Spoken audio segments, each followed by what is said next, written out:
And we're continuing with the 24th chapter of A Connecticut Yankee in King Arthur's Court. The boss has gone exploring, found that a local hermitage has turned into a telephone office. He called Clarence at Camelot, found out that King Arthur and a couple of lieutenants were on their way, and when he returned back to the Valley of Holiness, there was a new magician who was playing a game where he said that he could tell what any monarch was doing.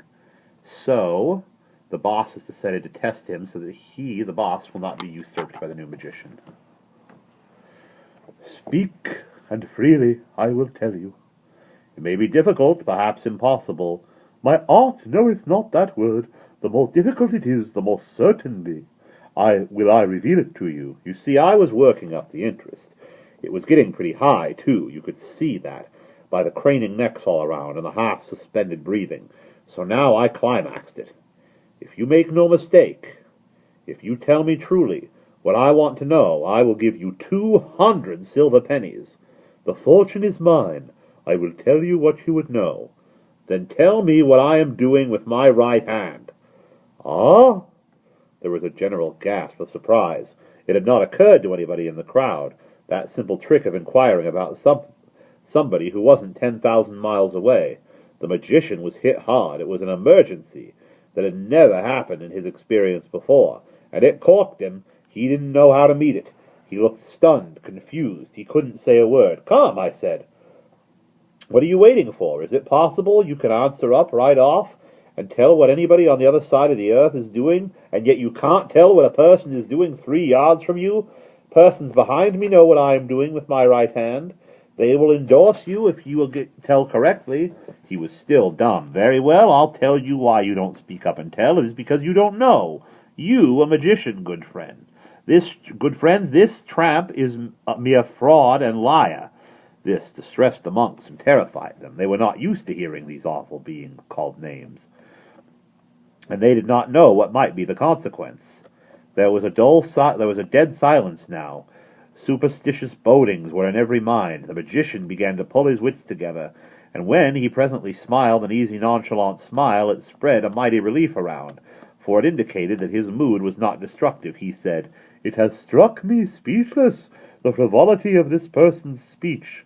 Let all know, I perchance, be there any who know it not, that enchanters of my degree deign not to concern themselves with the doings of any but kings, princes, emperors, them that be born in the purple, and them only. Had ye asked me what Arthur the great king is doing, it were another matter, and I had told ye, but the doings of a subject interest me not." "Oh, I misunderstood you. I thought you said anybody, and so I supposed anybody included, well, anybody. That is, everybody. It doth. Anybody that is of lofty birth, and the better, if he be royal. Then, meseemeth—" "Meseemeth might be well," said the abbot, who saw his opportunity to smooth things and avert disaster. "For it were not likely that so wonderful a gift as this would be conferred for the revelation of the concerns of lesser beings than such as be born near to the summits of greatness. Our Arthur is the king." "Would you know of him?" broke in the enchanter. "Most gladly, yea, and gratefully." Everybody was full of awe and interest again right away. The incorrigible idiots. They watched the incantations absorbingly and looked at me with "There now, what can you say to that, air?" when the announcement came. "The king is weary with the chase, and lieth in his palace these 2 hours sleeping a dreamless sleep." "God's benison upon him," said the abbot, and crossed himself. "May that sleep be the refreshment of his body and soul." "And so it might be, if he was sleeping," I said, "but the king is not sleeping, the king rides." Here was trouble again, a conflict of authority. Nobody knew which of us to believe. I still had some reputation left.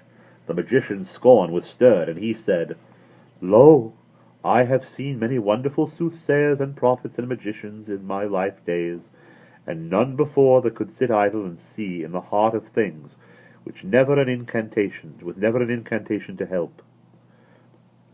You have lived in the woods and lost much by it. I use incantations myself, as this good brotherhood are aware, but only on occasions of moment. When it comes to sarcasming, I reckon I know how to keep my end up. That jab made this fellow squirm. The abbot inquired after the queen and the court, and got this information. They be all on sleep, overcome by fatigue, like as to the king. I said, that is merely another life. Half of them are about their amusements. The queen and the other half are not sleeping, they ride. Now perhaps you can spread yourself a little and tell us where the king and queen are, where the king and queen and all that are this moment riding with them are going. They sleep now, as I said, but on the morrow they will ride, for they go a journey toward the sea. And where will they be the day after tomorrow? At vespers? Far to the north of Camelot, and half their journey will be done. That is another lie. By the space of 150 miles, their journey will not be merely half done, it will be all done, and they will be here, in this valley. That was a noble shot. It set the abbot and the monks in a whirl of excitement, and it rocked the enchanter to his base. I followed the thing right up. If the king does not arrive, I will have myself ridden on a rail. If he does, I will ride you on a rail instead. Next day I went up to the telephone office and found that the king had passed through 2 towns that were on the line. I spotted his progress on the succeeding day in the same way. I kept these matters to myself. The 3rd day's reports showed that if he kept up his gait, he would arrive by 4 in the afternoon. There was still no sign anywhere of interest of his coming. There seemed to be no preparations making to receive him in state. A strange thing, truly. Only one thing could explain this. That other magician had been cutting under me, sure. This was true. I asked a friend of mine, a monk, about it, and he said yes, the magician had tried some further enchantments, and found out that the court had concluded to make no journey at all, but stay at home. Think of that! Observe how much a reputation was worth in such a country.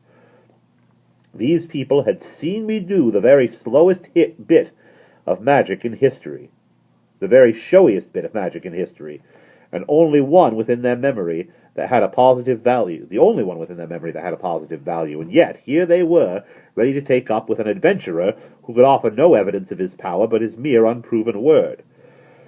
Excuse me. However, it was not good politics to let the king come without any fuss and feathers at all, so I went down and drummed up a procession of pilgrims, and smoked out a batch of hermits, and started them out at 2 o'clock to meet him. And that was the sort of state he arrived in. The abbot was helpless with rage and humiliation when I brought him out on a balcony and showed him the head of state marching in, and never a monk on hand to offer him welcome, and no stir of life or clang of joy bell to glad his spirit. He took one look, and then flew to rouse his forces. The next minute the bells were dinning furiously, and the various buildings were vomiting monks and nuns who went swarming in a rush toward the coming procession, and with them went that magician, and he was on a rail, too, by the abbot's order, and his reputation was in the mud, and mine was in the dark sky again. Yes, a man can keep his trademark current in such a country, but he can't sit around and do it. He has got to be on deck attending to his business right along. And that's the end of chapter 24.